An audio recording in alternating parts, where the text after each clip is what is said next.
So you guys came here for Erikson's stages of psychosocial development. Okay. Then let me assure you that after watching this full video, there is no need to go for any other material on this topic, because this video contains each and everything about this theory. Before starting, let me introduce myself first. I am Lavish, a student of BV. I think that's enough. Okay. Now let's start with a little journal information about this theory. This theory is given by Erik Erikson, and in this theory he has divided human life into 8 stages, ranging from infancy to maturity, and in each stage a person masters new challenges. Also, each stage builds upon the successful completion of earlier stages. That means if challenges of any previous stages is not successfully completed, it will reappear as a problem in the future. Now let's study about each of these stages one by one.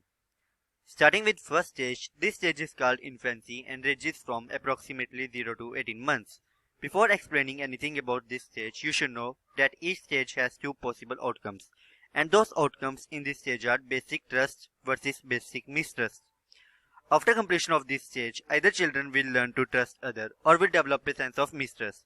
It mostly depends upon their parents what a child will learn. If the parents expose the child to warmth, affection, etc., the infant's view of the world will be of trust. But if the parents fail to provide a secure environment, a sense of mistrust will result.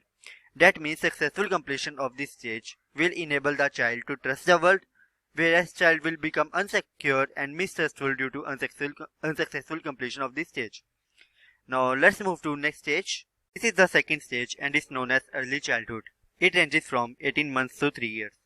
The 2 possible outcomes of this stage are autonomy versus shame and doubt. Okay. So in this stage, children begin to assert their independence by walking away from their parents, picking which child to play with, and making choices about what they like to wear, to eat, etc. If children in this stage are encouraged and supported in their increased independence, they become more confident and secure in their ability to survive in the world, which leads to successful completion of this stage. But if children are criticized, overly controlled, or not given the opportunity to assert themselves, they begin to feel inadequate in their ability to survive and may then become overly dependent upon others, lack self-esteem, and feel a sense of shame or doubt in their own abilities. That means unsuccessful completion of this stage. Okay. Now the third stage is preschool age. It ranges approximately from 3 to 5 years of age, and the 2 possible outcomes in this stage are initiative versus guilt. At this stage, children begin to plan activities, make up games, and initiate activities with others. If given this opportunity, children develop a sense of initiative and feel secure in their ability to lead others and make decisions, which is called the successful completion of this stage. But if the ability is being controlled and criticized, children develop a sense of guilt. They may feel like a nuisance to others and will therefore remain followers lacking in self-initiative, and which led to a successful completion of this stage. Coming to fourth stage, this stage is known as school age and ranges from 5 to 12 years of age. The 2 possible outcomes in this stage are industry versus inferiority. At this stage, children begin to develop a sense of pride in their accomplishment. They initiate projects, see them through to completion, and feel good about what they have achieved. During this time, teachers play an increased role in the child's development. If children are encouraged and reinforced for their initiative, they begin to feel industrious and feel confident in their ability to achieve goal, which means successful completion of this stage. But if this initiative is not encouraged, if it is restricted by parents or teachers, then the child begins to feel inferior, doubting his own abilities, and therefore may not reach his potential, which led to unsuccessful completion of this stage. After school age comes adolescence. It is the fifth stage and ranges from 13 to 19 years of age. The 2 possible outcomes of this stage are identity versus role confusion.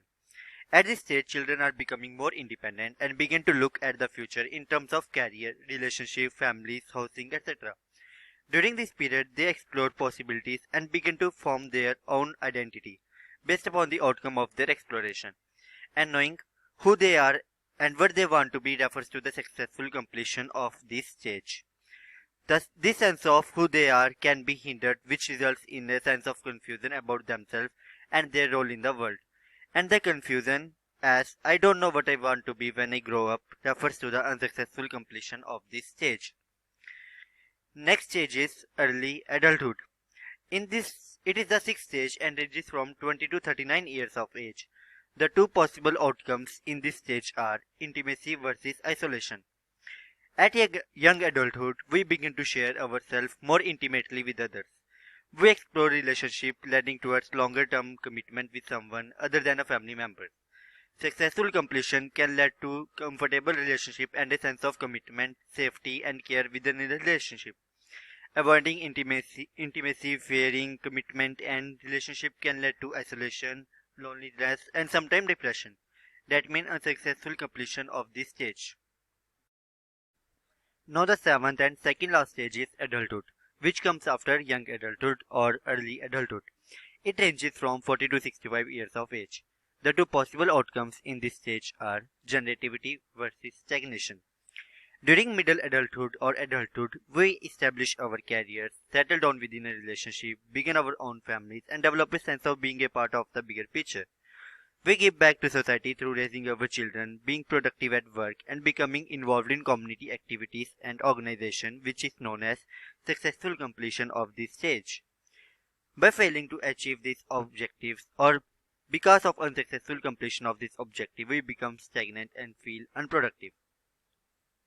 Now the last stage is maturity, and is also known as late adulthood. It starts from 65 years of age and continues till death. The two possible outcomes in this stage are ego integrity versus despair. As we grow older and become senior citizens, we tend to slow down our productivity and explore life as a retired person. It is during this time that we contemplate our accomplishment and are able to develop integrity if we see ourselves as leading a successful life. If we see our life as unproductivity or unsuccessful, feel guilt about our past, or feel that we did not accomplish our life goals, we become dissatisfied with life and develop despair, often leading to depression and hopelessness. The end. If you don't like this video, please feel free to tell me what was wrong, and if you like this video, then commenting is must. Also subscribe to this channel for more videos like this. Thank you.